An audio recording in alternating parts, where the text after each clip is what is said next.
Борекер меримдүү Аллах Тааланын аты менен баштайбыз. Ушул күнгө жетишкен, ушул орозого жетишкен Кудайга шүгүрлөрдү айтабыз. Жана сүйүктүү пайгамбарыбыз Мухаммад Мустафа саллаллаху алейхи вассаламга салам салаваттар болсун. Урматтуу мусулман бир туугандар, орозоңуздар кабыл болсун. 7-чи каналда Аалымдар Айсын теле долбоору эфирде, сиздердин кызматыңыздарда Темирлан Акматов. Биз менен аягына чейин кала бериңиздер. Бүгүнкү темабыз ушул жамандыктан кайтаруу, жакшылыкка чакыруу деген темада сөз кылабыз. Андыктан биз менен бирге болуңуздар. Сиздерден келген суроолорго жана биздин сурообузга Родин Ажи Сейдаманов алым устазыбыз жооп берет. Ассалам алейкум, кош келдиңиз. Алейкум ассалам, жакшы. Мусулмандар менен амандашып алыңыз. Орозоңуз кабыл болсун. Ассаламу алейкум ва рахматуллахи ва баракатух. Бардык мактоолор Аллах субханаху ва таалага жана анын сүйүктүү элчиси пайгамбар Мухаммад Мустафа саллаллаху алейхи ва салламга салам салаваттар болсун. Ыйык кирип келген Рамазан айы бардык жалпы элибизге кут болсун. Амин. Алла ыраазы болсун. Биринчиден ушул орозолор кабыл болсун. Бүгүнкү темабыз керемет тема. Жакшылыкка чакыруу. Анан ушул жакшылыкка чакырып жүргөн бир туугандан Алла ыраазы болсун. Анан өзгөчө ушул айда ушул темага бир токтолуп берсеңиз, жакшылыкка чакыруу деген бул эмне? Жакшылыкка чакыруу деген бул эң чоң ниямат. Аллах субханаху ва таала өзүнүн берекелүү сөзүндө Аллаху ядуу дару салам.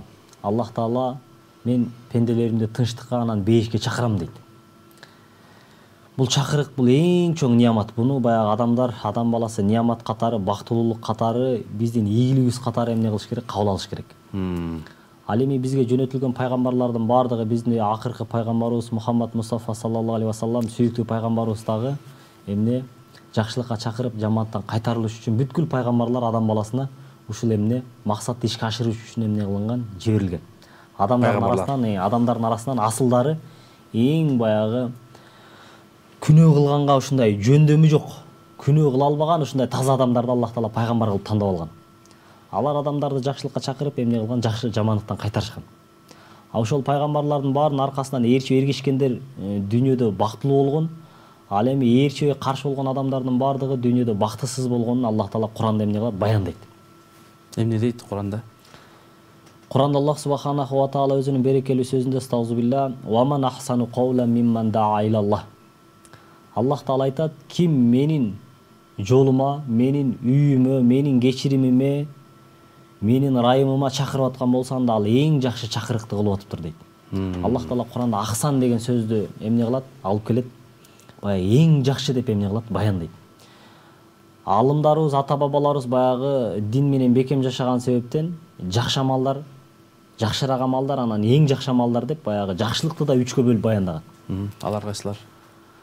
Буга баягы ата бабаларыбыздын эмнесинен, жашоосунан мисал келтирсек, ата бабалар баягы жакшылыкка жакшылык баягы ар адамдын ишидир деген. Жакшылыкка жакшылык ар адамдын ишидир деген. Ал эми жамандыкка жакшылык бул эр адамдын, шер адамдын ишидир деген. Көп адамдын колунан келбейт деген сөз да. Адам адамдар менен мамиле кылган кезде баягы өзүнүн ыйманынын деңгээлине жараша мамиле кылат. Кээ бир адамдар муктаж болуп калган учурда буга жардам бербейлиби десек, карап, мага бунун пайдасы тийген эмес, жардамы тийген эмес, эмнеге мен жардам беришим керек деп адамдар жардам бербейт. Кээ бир адамдар ыйманы жакшыраак бир деңгээлге көтөрүлгөн адамдар эмне кылат? Жакшылыкка муктаж болуп калыптыр деп эмне кылат? Жардам берет. Кээ бир адамдар баягы ыйманы ушунчалык толуп ташкан адамдар, пайгамбарыбыз саллаллаху алейхи ва салламдын аркасынан эргешкен адамдар, жамандык көргөн адамы да муктаж болуп калган учурда жамандыгын жутуп кечирип тургандан кийин эмне кылат? Жакшылык кылат. Бул баягы аксан эң жогорку деңгээлге жеткен баягы ыйманы толук адамдын эмнеси, белгиси. Жакшы, анан ошо пайгамбарларыбыз, сахабалар кантип жакшылыкка чакырышкан? Табийиндер болсун, таба табийиндер. Пайгамбар саллаллаху алейхи ва саллам ушул Аллах субханаху ва тааланын өкүм буйруктарынын баардыгын адам баласына жеткизүү бул эмне? Эң чоң жакшылык, жакшылыкка чакыруу ушул. Пайгамбарыбыз саллаллаху алейхи ва салламдын аркасынан эргешкен баягы сахабалар дагы эмне кылган? Пайгамбарыбыз саллаллаху алейхи ва салламдын баягы аманатын, жоопкерчилигин мойнуна, милдетин жүктөп, өмүрүнүн аягына чейин жакшылыкка чакырып, жамандыктан кайтаруу менен эмне кылышкан? Алектенишкен. Буга мисал пайгамбарыбыз саллаллаху алейхи ва саллам баягы коштошуу ажылыгында Хаджатул Вада, Арафат тоосунда пайгамбарыбыз саллаллаху алейхи ва саллам ошол бүткүл сахабаларына кайрылып айтат: "Я асхаб, о менин сахабаларым, сүйүктүүлөрүм, мен силерге динди жеткире алдыммы?" дейт. Сахабалар ошол жерден: "Я Расулалла, о Алланын элчиси, сиз динди жеткирмек түгүл, диндин акысын бердиңиз" дейт. деген кезде Аллах Таала о Аллахым сен өзүң күбө бол дейт. Жана айтат ушул жерде уккандар укпагандарга эми жеткизүү силердин мойнуңарда эмне дейт, аманат дейт. Милдет болуп калды. Милдет болуп калды. Эми ошол жерде пайгамбарыбыз саллаллаху алейхи вассаламдын ошол эмне тарыхчылар, алымдарыбыз айтат 120 миңден ашуун сахабалар болгон дейт. Алар баягы ошол жерде карысы бар эле, оорукчаны бар эле, андан кийин жашы бар эле, байы бар эле, кедейи бар эле дейт. Бардыгы ошол милдетти мойнуна жүктөгөн акыбалда аманат мойнубузга жүктөлдү. Эртең пайгамбарыбыз саллаллаху алейхи вассаламдын алдында эмне кыянат кылуучулардын катарында тирилип калбайлы. Кыяматта пайгамбарыбыз саллаллаху алейхи вассаламдын алдында жүзүбүз жарык болсун деген ошол милдетти, жоопкерчиликти алып дүйнө жүзүнө эмне кылган сахабалар таркап кетишкен. Ошолордун баягы курбанчылыгы, ошолордун жакшылыкка чакырып жаманаттан кайтаруусунун берекесин унуп алам. Сиз менен биз дагы баягы азыр бүгүнкү күндө мусулман болуп, мына орозо кармап, ажылыкка барып, жакшы иш-чараларды, зекетибизди берип, ушундай бир бактылуу өмүр сүрүп аткан эмнебиз, бир мезгилибиз. Бүгүнкү күндө эми ошол чоң милдет мойнубузга келип жүктөлгөнүн биз азыр сезбей атабыз. Эми бизге чейин келип жеткенден кийин бизден кийинки муундарга жеткизиш эми биздин милдет да. Ошол чоң аманатты эмне кылбай атабыз, биз сезбей атабыз. Кантип сезиш керек? Сезүүнүн ыкмалары кандай? Сезүүнүн ыкмалары ушул баягы бизге жетип келгенден кийин биз дагы жеткиришибиз керек деген эмне чоң милдетти алып, колдон келишинче, мүмкүнчүлүгүбүздүн жетишинче ар кимибизге Аллах Таала ар башкача эмне берген, жөндөм берген. Ошол жөндөмдү динге сарптоо менен иштей турган болсок, ошол эмне өтө мөмөлүү жемиштүү болот. Бүгүнкү күндө кээ бир алымдарыбыз ушинтип китептерди жазып, кээ бир алымдарыбыз эмнеге даватка чыгып, кээ бир алымдарыбыз ошол адамдарга илим таркатып, ар кандай колунан келген эмнесин аракетин көрүп атат. Булардын бардыгы баягы бири-бирине жардамчы. Себеби Аллах субханаху ва таала өзүнүн берекелүү сөзүндө таавану анил бирри ва тақва дейт. Аллах Таала жакшылыкта бири-бириңерге эмне кылгыла дейт? Көмөкчү, жардамчы болгула дейт. Буттаспогула деген. Ошол себептен кайсыл тармагы менен жакшылыкка чакырып, жамандыктан кайтарып, кайсыл иш аркылуу баягы өзүнүн баягы кесиби аркылуу адамдарга жакшылыгын жайып аткан болсо, биз аны эмне кылышыбыз керек? Колдоп коштошушубуз керек. Жардам беришибиз керек. Ыраазычылык билдиришибиз керек да. Жакшы устаз, анан азыр өзгөчө ошол Кыргызстанда ошо орозо айында мындай жакшылыкка чакыргандар абдан көп. Мына азыр Кудайга шүгүр бул мындай система иштеп атат, Анан пайгамбарыбыз 23 жыл жакшылыкка чакырды. Кызматын кылды. Анан ушул орозо айында башка айлардан салыштырмалуу жакшылыкка чакыруунун сооптору, фазилеттери барбы? Аллах субханаху ва таала ар бир иш 10 эсеге көбөйтүлөт деген. 10 эседен 70 эсеге, 70 эседен 700 эселеп Аллах Таала эмне кылат экен? Ушул айда баягы адамдардын кылган жакшылыгынын ар бирин көбөйтөт экен. Биз баягы берген зекетибиз гана көбөйөт, андан кийин кармаган орозобуз гана көбөйөт. Анан деп ушул кичинекей бир эмне жакшылыктарды гана билебиз дагы көптөгөн жакшылыктардан кура калганбыз. Адамдарды мечитке чакырууда дагы ошол жакшылыгыбыз да көбөйтүлөт. Бир адамдын көңүлүн көтөрүү дагы эмне кылат? Көбөйтүлөт. Ооз ачарыбыз дагы көбөйтүлөт. Ар бир кылган жакшылыгыбыз 10 эседен 70 эсеге, 70 эседен 700 эселеп көбөйтүлүп кете берет. Баракелде. Родин молдо, дин алымы ошол кантип жакшылыкка чакырат? Кандай амалдар менен? Биз эми баягы мечитте имамчылык кылган себептен азыр бүткүл Арашан медреседеги баягы каарыларыбызды азыр мечиттерге жөнөтүп атабыз. Каарыларыбыз, Аллах Таала ыраазы болсун. Баягы каарылар имамчылыкка өтүп, таравих намазына имам болуу менен эмне кылат? Ушундай жакшылык кылышат. Биз эми орозонун фазилеттерин айтып, орозонун баягы артыкчылык бериле турган неаматтарын айтып, анан орозо кармабай коюунун зыяндары, канчалаган неаматтардан, белектерден кургаларын, ошолордун баардыгын адамдарга айтып, колдон келишинче, мүмкүнчүлүктүн жетишинче орозонун башынан аягына чейин эмне баягы жан үрөп кызмат кылгандын эмне баардык имамдар аракетин көрөт. Биз да ошолордун катарындабыз. Баракелде. Анан ошол жакшылыкка чакыруу дегенде дагы алымдар сыяктуу Молла Сабырдамулла, мурунку алымдарды айтсак болот, мисалы имам Саракси, имам Бухари жана башка эми толтурат, бул эфир жетпейт. Анан ошол алымдардын өзгөчө мындай сизге жаккан, же болбосо методикасы, ыкмасы кайсыларды айтсак болот? Эски алымдардын же устаздардын? Бизде Мына Молдо Саур устазыбыз өтүп кетти, Алла рахматын алсын. Чубак устазыбыз өтүп кетти, Алла рахматын алсын. Чубак устаз баягы эми бүттүк тармакка кызмат кылган аракетин көргөн. Төрт тарабы келишкен, Төрт тарабы келишкен, баягы бүттүк тармакка аракет кылган да.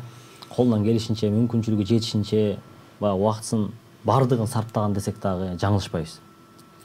Ошого биз да убактыбызды көп эмне короткондун аракетин көрүшүбүз керек. Эми бардык аалымдарыбыз, имамдарыбыз, Аллах Таала ыраазы болсун, пайгамбарыбыз саллаллаху алейхи вассаламдын аркасынан эргешкен себептен ошол пайгамбарыбыздын сүннөтү. Пайгамбарыбыз ыйык Рамазан айы кирип келген кезде белин бекем бууп, эмне ушундай ибадат кыла турган, жакшылыктарыбызды көбөйтө турган, берешендүүлүгүбүздү кыла турган эмне ушундай улуу ай кирип келди деп, түшүм жыйнай турган ай деп эмне кылган? Пайгамбарыбыз башынан аягына чейин жан үрүп аракет кылган. Рамазан айы мен үммөтүмдүн айы деген. Ошол себептен сиз менен биз пайгамбарыбыз саллаллаху алейхи вассаламдын үммөтү болгон себептен башынан аягына чейин ушундай эмне иш-чаралардын түрү өтө көп. Рамазан айында баягы ар бир кылган ооз ачарыбыз, элдерге ооз ачтырганыбыз, анан кийин муктаждарга берилген зекеттерибиз, ошо зекетибизди берип калгандын аракетин көрүшүбүз керек. Себеби бул айда дагы баягы берилген акчабыз дагы 10 эселеп, 70 эселеп, 70тен 700 эселеп эмне кылынат? Көбөйтүлөт. Азыр бүгүнкү күндө баягы жетимдер үйүндө, карлар үйүндө, андан кийин баягы медреседе деле окуган балдардын кем карчылыгы, кийим кечеси, китептери, ушундай кем карчылыктар өтө көп. Ошолорго жумшоо менен аракет кыла турган болсок, баягы бүт тармакка салым кошкондордун катарына баягы биз да кошулабыз деген үмүт. Элибиз да ошого аракет кылса, алар дагы ошол жакшылыктан кур калбастан кошулуп калат. Алдымдар айтсын теле долбоорун 7 каналда көрүп атасыздар, урматтуу бир туугандар. Ошол кайталоосундагы YouTube, башка ошо жерлерден көрсөңүздөр болот, интернеттен. Анан ошол күнүгө 25-30 адамга айтып жакшылыкка чакыруу бул жетиштүүбү? Бул канча Алла мүмкүнчүлүк берсе, ошончо көп айтыш керек. Чоң устазды канча эфирге чакырса, бардыгына барып бергенден эмнесин аракетин көрчү. Эми эфирден канча деген адамдар көрөт. Андан тышкары ошол мектептерге, медреселерге, университеттерге, кайсыл больницаларга, кайсыл тармак чакырбасын, бардыгына баягы убакыт бөлүп, кайсыл убакта мен бош экем, барып берсем болот экен деп баягы убакытларын тактап алып, барып убакыт бөлүп жүргөнүн устаздын жанында кызмат кылып, баягы көрүп жүрөт элек. Машалла. Ушул жерден сөзүн соозуңузда устаз. Сиз да көп байкап калабыз да, мындай жанагы моргторго барасыз, мектептерге, окуучуларга, тияка бияка, мөрзөлөргө, имамчылыгыңыз бар, башкалар бар. Анан убакытты мындай кантип тартиптештиресиз? Убакытты баягы тартиптештирүүдө адам баласы баягы амалдарды жакшыраак, анан эң жакшы болуп эмне кылынат экен? Амалдар бөлүнөт экен. Эгер 3 иш келип сунушталып калган болсо, эң жакшы, эң пайдалуулуусу, өзүмө, элиме, жериме пайдалуусу, эң жакшынысы кайсы? Ошону тандоо эмнеси? Эрежеси колдонулат. Буну бир эле карапайым эл эмес, баягы имамдар эле эмес, карапайым эл дагы ушуга баягы көнүксө, мамлекетибиздин дагы өнүгүү өсүүсүнө эң чоң салым кошот деп эмне кылабыз? Терең ишене алабыз. Эми мисал келтирсек, баягы адам үйдө олтурса, бир эмне келди, звонок келди. Бүгүн эмне саат 12-де жаназа деп. Андан кийин дагы бир звонок келди, саат 1-2-лерде эмне бир дос балабыз ушинтип эмне больницадан чыгып келген экен, ошого зыяратка барып келбейлиби деп. Үчүнчү бир звонок келди. Саат 1-6-ларда тууганыбыздын эмне той топуру бар экен. Келип ошол конок болуп той жеп келе деп тойго чакырып кетти. Эгер адам баласы баягы Аллах Таала менен муаллак, Аллах Таала менен байланышта боло турган болсо эмне кылат? Эң жакшысы бул жаназа. Биринчи. Себеби пайгамбарыбыз саллаллаху алейхи вассалам Ухуд тоозунчалык эмне сооп берилет деген. Жаназага катышкан адамга. Ал эми көмүшкөнчү жардам бере турган болсо 2 кыйрот деген. 2 Ухудтун сообу берилет деген. Бул миллиардтаган сооп да, бул эсеби жок. Ал эми зыяратка бара турган болсо, зыяраттагы бул чоң амал. Бирок Ухуд тоозунчалык эмне сооп берилбейт ага. Миллиондогон сооп берилет. Пайгамбарыбыз 70 000 периште анын эртеден кечке истихфар кылып, күнөөсүнүн кечирилүүсүн эмне кылат? Сурап турат деген. Ал эми мусулмандын чакырыгына жооп берип баруу бул мусулмандын милдети. ага барыла турган болсо баягы 1000 сооп берилеби, 10.000 сооп берилеби, бир азыраак сооп берилет, бирок эмне зыяратчылык эмес. А зыярат жаназачылык эмес. Ошол себептен адам эмне кылат? Эгерде Алла менен муаллак байланышкан болсо, биринчи мен эмне кылайын? Жаназага барайын. Миллиардтаган соопту алайын. Экинчи андан чыгып эмне кылайын? Барып дозумду зыярат кылайын. Миллиондогон соопко ээ болоюн. Андан чыгып эмне кылайын? Тойго жетишсем барам, жетишпей калсам эмне кошумчамды берем дагы, калам. Жетишип бара турган болсо, кошумчасын берип тойго да барып, мусулман бир тууганын көңүлүн көтөрүп келет.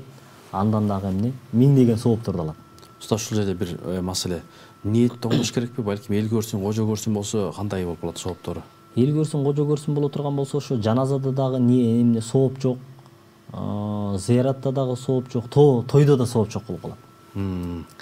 Тойго мага мынча кошумча кылды эле, мен эми барып койбосом болбойт деп эсептешип бара турган болсо, баягы ошол сооптун алына кур калат. Ал эми зыяратка дагы мен ооруп калганда келди эле, мен барып койбосом болбойт деп баягы ошон үчүн бара турган болсо, ал да сооптон кур калат. Жаназага ой мен атама катышты эле, бизге келип турат эле, мен да барып койбосом болбойт. Бул эл көрсүн үчүн болуп атат да. Пайгамбар саллаллаху алейхи ал адамдар кур калат деген. Жаназада бир кыйрот сооп берилет дегенде сахабалар: "Я Расулаллах, ма манал кыйрот?" Кыйрот дегениңиз эмне деген кезде Ухуд тоозунчалык сооп дейт. Ал кимдерге берилет десе, калыс Алланын ыраазычылыгы үчүн келген адамдарга. Андан кийин эмне дейт? Ушул мактоолорду, саналарды Аллах Таалага жолдогон адамдарга, салам салаваттарды мага жолдогон адамдарга, соон ушул майитке деп эмне арнаган адамдарга, калыс Алланын ыраазычылыгы үчүн келген адамдарга берилет деген. Жакшы, анан устаз өткөндө бир эфирди киргизген экенсиз, мурунку жылда болсо керек. Мен көрүп атып, аябай просмотрда көп болгон экен. Ошол мүрзөдө болгон убактым жетпейт деп баягы апасы жөнүндө. Ушул мындай эми баягы жакшыбы, жаманбы, балким башка элдерге үлгү өрнөк болуш үчүн, жакшылыкка чакыруу үчүн ошол нерсени айтып кетсек. Азыр бүгүнкү күндө баягы адам өлгөндөн кийин коюла турган иш-чараларда өтө көп ысырапкорчулук болуп атат да. Ошол 100 миң, 150 миң деген доллар акчаларды короткон адамдарды көрүп атабыз. Ошол мүрзөнүн тегерегин ошо мырамырлап өтө кымбат баалуу таштарды тияктан алдырыптыр, бияктан алдырыптыр дегендерди угуп, өзүбүздүн көзүбүз менен көрүп атабыз. Анан аларды да жакшылыкка чакырып, жамандыктан кайтаргандын аракетин көрүп атабыз. Уккандар угуп, укпагандар укпайт экен. Анан ошол чыгарып койгондустун бири себеби ушул баягы жаштарга үлгү болсун, ата-энелер дагы балдарыбыз кандай таалим тарбия көрүп атат. Эртең мен өтүп кеткенден кийин да менин кабырымдын үстүн ушинтип цементтеп таштабайбы деген эмне бир таалим тарбият болсун деп анын аты жөнүн да чыгарган жокпуз. Ким экенин, кайсыл жерден экенин дагы эмне кылган жокпуз, чыгарган жокпуз. Болгону ошол мүрзөсүн тартып эмне кылдык? Элге үлгү катары болсун деп чыгарып койдук да. Бул чоң хикмат, Чоң хикмат. Барсак ошол мүрзөнүн үстүн бурчаткалап атыптыр да, тегистепчи. Анан жакшы ойду, азыр жер кымбаттап калды, мүрзөлөр сатылып атат. Алдын ала сатып алып коеюн, баягы зант этип коеюн деп ушинтип баягы аракетин кылып атат окшойт деп. Анан кийин эмне кылып атасыздар десек, ушинтип энебиз өткөн эле үстүн бурчаткалап атабыз деп калды. Анан шарият боюнча ушинтип үстүн бурчаткалаганга, цементтегенге шарият тыюу салат. Мүрзөнүн тегереги тозулуп турган болсо, мал кирбей турган болуп. Ошол эсеп. Сыртындагы ошол эстелик коюп, мрамор коюп, анан кооз баягы темир тезек менен тоосунун кереги жок. Кыямат күндө канчалык оор нерсе үстүнө жүктөлгөн болсо, ал эмне кылынат? Ал о нерсени көтөрүп турат деп Пайгамбар саллаллаху алейхи вассаламдан эмне хадис келген.